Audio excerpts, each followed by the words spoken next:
The Dark Side of Living in Las Vegas, Real Estate Edition. Okay, let's imagine moving to Las Vegas for sunshine, low taxes, and affordable homes, only to find out yourself stuck in a neighborhood with sky-high crime, HOA fines you never saw coming, and utility bills that would rival your old California mortgage. So this happens to people every year because no one told them the truth about the dark side of living in Las Vegas. So I'm not here to scare you away. I'm just here to arm you with the right information. So as a local real estate expert, I've seen buyers and sellers lose tens of thousands of dollars because they didn't know these dark side truths. Stick with me and not only reveal what to watch out for, I'll also give you the roadmap to turn these risks into opportunities.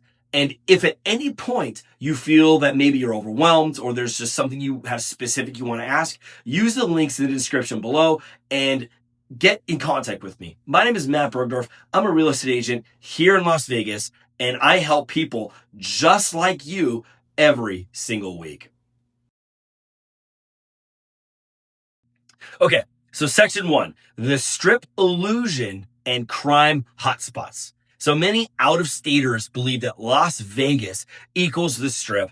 Us locals, we know that is just fantasy land. Most residents live away in suburbs like Summerlin or Henderson or up in the Northwest in Sky Canyon. So here's the catch. Neighborhoods near the tourist corridors have some of the highest crime rates in America. Las Vegas, their overall crime rate is a staggering 37 per 1,000 residents, which is about a 1 in 27 chance of becoming a crime victim. So violent crime risk is 1 in 208, and property crime is 1 in 31. Even car theft is somewhat common. It's 1 in 109 chance of your vehicle being stolen. So if you're thinking about buying an investment property or relocating your family from California, picking the wrong zip code can destroy your peace of mind and your home's value. And that's why you need a local real estate agent like me who knows where to get the accurate crime data, as well as where the rental demand is very strong and where future development could drive appreciation of your home. Grab my relocation guide down. The link is in the description below, and it'll help solve a lot of these questions that you may have. Next is going to be the heat in response to maintenance and utility bills. So if we talk about heat, you know that out here it's a dry heat and it doesn't really matter to your HVAC system when it's over 110 degrees for days and weeks and sometimes months on end. So extreme temperatures, they do wreak havoc on homes. The soil that we have here, it expands when it gets wet and it contracts when it gets dry, causing the ground to kind of breathe, so to speak. And add that to constant expansion and contraction with the building materials, you're going to get cracks in your stucco and sometimes some splitting in your roof. And so you got to watch out for that. Then there are going to be things like your utility bills. Like while Nevada has no state income tax, homeowners do pay for it in electricity and water. The average utility bill in Las Vegas is approximately $460 per month. And when you include electricity, gas, sewer, water, trash, and internet, those numbers do skyrocket in the summertime when your AC is nonstop for 24 hours a day for over 100 days. So if you're moving here from a mild climate somewhere on the coast, these numbers are going to hit you like a ton of bricks. When we tour homes, I'll show you where the hidden maintenance costs lurk. And don't forget, hit the subscribe button for more practical tips like this. Every week, I drop real stories from the trenches.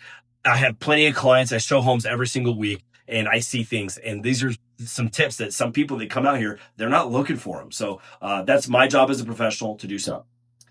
Third section is going to be the HOA headaches. Love them or hate them, homeowner associations dominate Las Vegas. It is a giant master plan community. In Nevada, HOAs can fine homeowners up to $100 per violation with a cumulative penalty as high as over $1,000.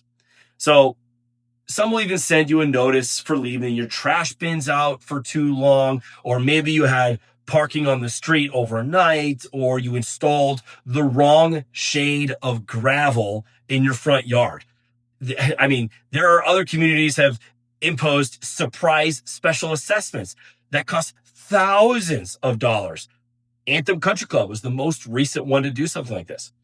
HOAs aren't always bad, but buying in the wrong one can ruin your experience. So if you want to avoid these HOA landmines during your due diligence period in any purchase, you will receive this thing that's called an HOA resale package. This package has all the bylaws and restrictions for that HOA, in which you will have 5 days, not business days, but 5 total days to review and agree to all the terms associated with that HOA. I want to hear from you guys. What is the craziest HOA story that you've ever had? Comment below, because I want to hear them and I want to respond to each and every single one of them. I've heard some crazy ones. On another day, I'll go over them. All right, so section 4 is going to be drought and water restrictions. Drought isn't just a buzzword here. It's actually a legal issue.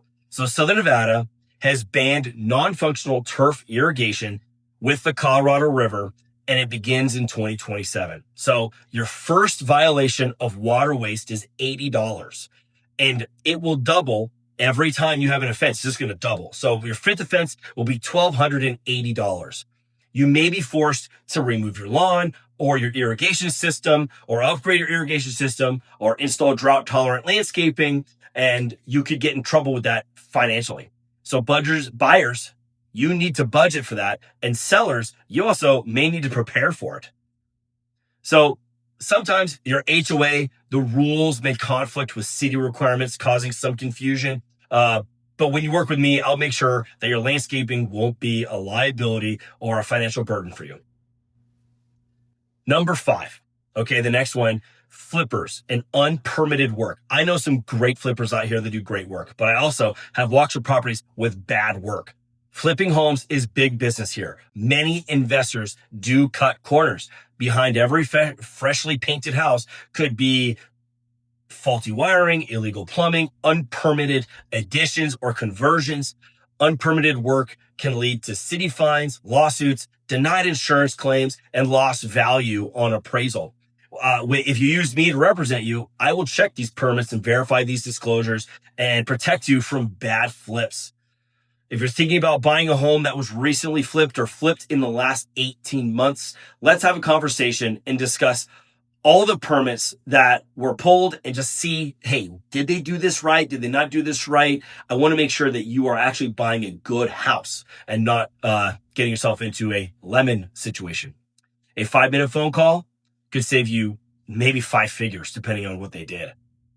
If you're finding this helpful so far, don't forget, hit the like button and subscribe. It really helps growing content creators like myself. Section 6, air quality and allergy season. So here's something no one mentions. Las Vegas ranks as the 12th most polluted U.S. city for high ozone days. Okay, so a high ozone day refers to a day when the concentration of ground level ozone in the air rises to levels that are considered unhealthy for humans, animals, and the environment. What is ground level ozone? Like, what is it? Because it's not the ozone you see in the upper atmosphere. Ground level ozone is not directly emitted into the air. Instead, it forms when sunlight reacts with pollutants like nitrogen oxide, which is from cars and power plants, or the test site that we have here outside of Vegas, volatile organic compound or VOCs from paints and fuels and solvents, etc.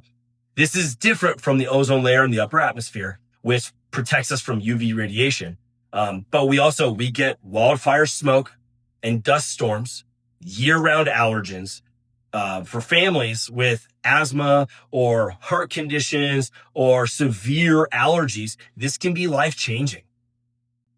That's why I always look for homes with a more modern HVAC, sealed up ducts, HEPA ready air systems. And so if this is something that concerns you or maybe a family member, or maybe you have an animal that has an allergy, drop a comment or send me a DM and I'll help you avoid these high risk zones. Okay, number 7. This is going to be car dependency and commuting. I spoke about this in another video. I'll put it here. Las Vegas is not a walkable city, period. I don't care if you're on the strip. It's not a walkable city.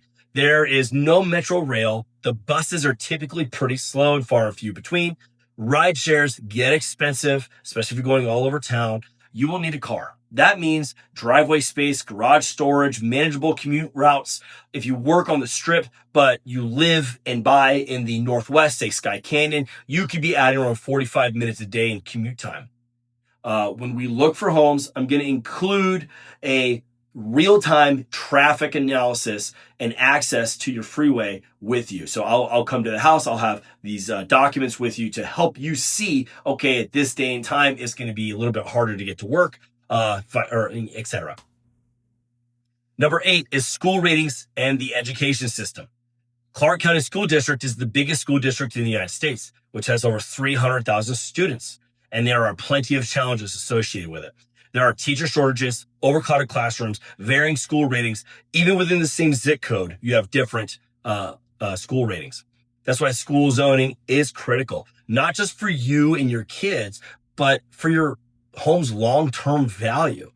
When you work with me, I will give you a full school performance report. In fact, you could just comment down below and I can send it right to you. So don't guess or don't hope. Let's find you a home in the right school zone so you get to the right place right off the bat. I know for me as a dad, the school zone does mean a lot. Section 9 is going to be overbuilding and market volatility. Las Vegas is notorious for overbuilding. Inventory jumped nearly 45% this year. And in the luxury market, we're seeing price drops of over 10%, sometimes 15%. So why is this happening? There are too many new homes and not enough buyers in that high-end purchase price. If you're selling, this means you need to be very strategic about where you price the home. And as a buyer, this is an opportunity for you. Either way, both people, you're going to need real-time data and a good negotiator in your corner. I've helped clients survive the ups and downs of this market for years now.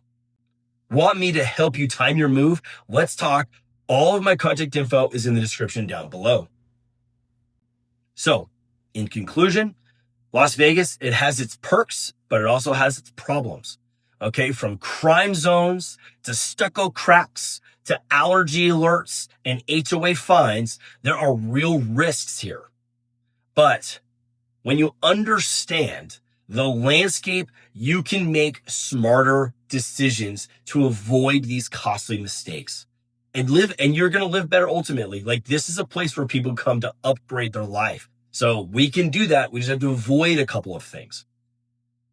That being said, I help clients every single week. And if you're looking to relocate or invest, buy or sell your home here in Las Vegas, text or call or set up a Zoom call with me. My calendar's down in the description below. And so, yeah, let's schedule up a free strategy session with me personally. I'll be the one on the call. And subscribe, like, comment with your biggest concern. I'm going to read every single one and respond to every single one. And with that, thank you for watching, and I will see you in the next video.